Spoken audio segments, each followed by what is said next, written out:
সাংবাদিকদের এই মত বিনিময় সবাই আমি ওনাকে সাংবাদিক বলে ডাক দিয়েছি না, আমি বলেছি রসুল সংবাদ পৌঁছিয়েছেন, আপনারা যদি সংবাদ রসুলের মতো পৌঁছান আপনাদেরকেও আল্লাহ পুরস্কার দেবে। এই কথাটা ভুল কিসের? আপনি কাটছাট করে শুনলে তো ভুল মনে হবে। এটা নিয়ে সারা দেশে কিছু মানুষ যারা কুয়ার ব্যাং চার দেওয়ালের মাঝে যাদের অবস্থান, এরা ফতোয়াবাজি আরম্ভ করে দিল। কেন নবীকে সাংবাদিক বলল?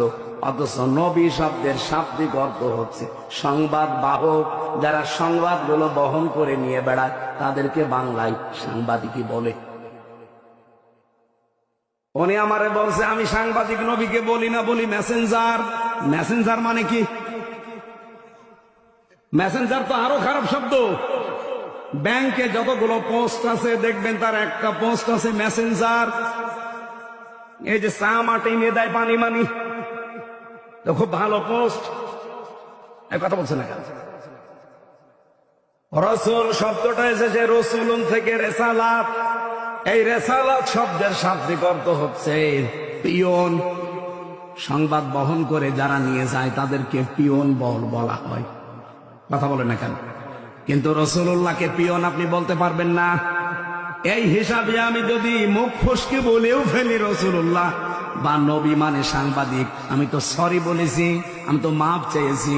এমনকি রাতে তাহাজ্জুদ পড়েও আমি মাপ চেয়েছি।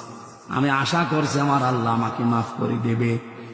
কিন্তু আপনি কাফের বলে কি করলেন? আমার মনের অবস্থা আপনি জানেন না। আন্দাজে কাফের ফতোয়া দিয়ে আপনি এখন নিজেই কাফের। আজকে ফেসবুকে একজন লিখেছে অমক পীর সাহেব কাফের, আসলেও কাফের।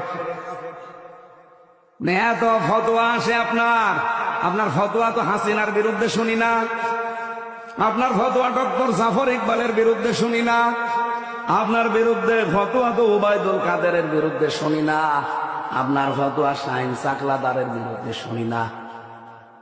আপনার যত ফতোয়া সব আমির হামজা আর মিজানুর রহমান আজহারির বিরুদ্ধে।